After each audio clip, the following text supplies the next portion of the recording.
WIBTA for not making an exception for my dying grandma by not allowing my brother and Estelle to come to my house for a special occasion after I banned them forever.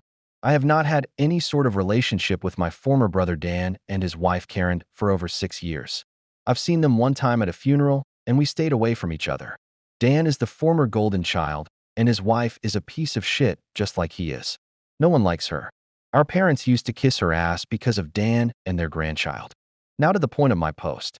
I bought my grandparents' property at the end of 2017 when they moved to an assisted living community. I paid market rate and no family discount. My property, even when my grands owned it, was the go-to place for family events and parties. That will be important later. Against my better judgment and pressure and nagging from my mom, I allowed Karen to use my place as a content house. She was a content creator on WIBTA. She did lifestyle content with her friends. This was supposed to be for one day only. It was pitched to me as Karen and her friends trying to grow their channels and attract sponsorships. I was told renting a place like mine was not in their budget. I made it very clear I expected my property to be returned in the same condition as I left it and gave Karen the code to my garage. I was told there would only be 6 people there max at any given time. I did take some precautions by locking up my bedroom and office. Never ignore that gut feeling. Back then, the only camera I had was a Ring doorbell. My neighbor called me and asked if he did something to upset me. I did not understand at all. He was surprised I was having a party and he was not invited. I told him I was not having a party. He said the house was lit up and there was music blasting and 4 cars in my yard. He found it odd none of the cars were not in my driveway. I got the most horrible feeling. I was spending the weekend with my then GF, which they were aware of. All these people ended up parking on the curtilage instead of the driveway or the street, so they would not show up on the Ring camera. I felt like I walked into a tsunami. It's like my house was rated anything that could be thrown on the ground was just for the hell of it. There were strangers smoking in my house and eating my fucking food. Furniture tossed and throw up all over the place. Someone even broke the dishwasher door by sitting on it. There was broken glass all over the pool area. Anyone who owns a pool knows what that means. The bird feeder did not even survive. I lost my mind. The house had just been renovated. I started screaming that everyone better get the fuck out of my house once I cut the music. I called the police and my house emptied. I called my parents and told them to come and get their 2 favorite C*** out of my house. They were so drunk they sat on my couch with no cushions and throw up telling me to calm down, and they would come the next day and clean up. They could barely speak a complete sentence, they were so wasted. My parents made this out to be a family dispute with the police. Dad said he would pay for all the damage and not go the insurance route, which would open up a world of hurt for Dan and Karen.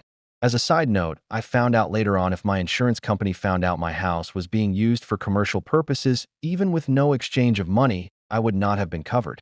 I know better. Don't ever let anyone use your house to create content, even your mother, without proper insurance. My mom told me for her sake and my nephew's sake, not to pursue charges. I told her fuck you and your sake bullshit.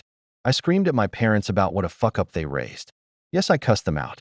I was sick of them making excuses for Dan and Karen, always pressuring my sister and I to eat shit and keep the peace. Every grievance I ever had against them came out over the following weeks.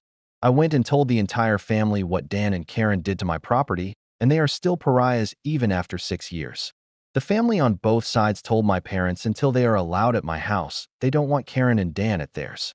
They have not been invited to a family event since, and my parents see them privately.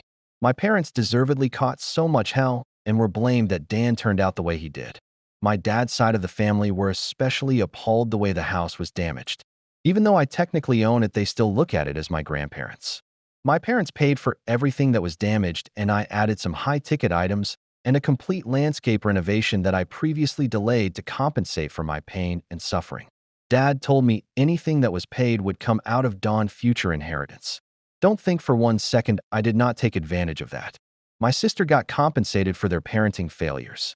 They were trying to prevent us from going no contact and smoothing things over with the family by bribing us. They explained it as holding Dan accountable and having consequences. I graciously let them and went no contact once my projects were done.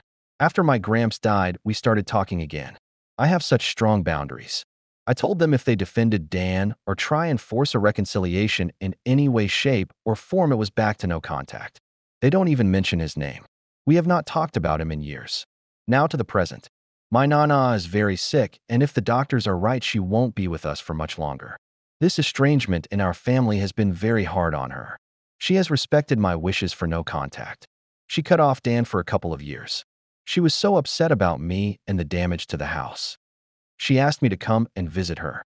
She said she wants to have a July 4th barbecue and wants to take a family picture like old times by the lake.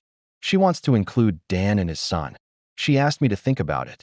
When my house was defiled, it was one of the worst days of my life. I was a wreck for days.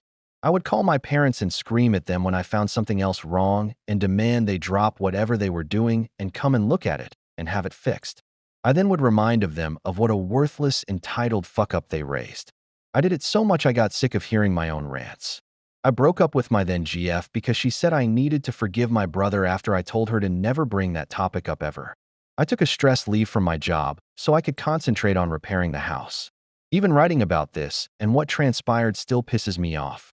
I swore they would never step foot on my property again. My sister told me this is a big ask.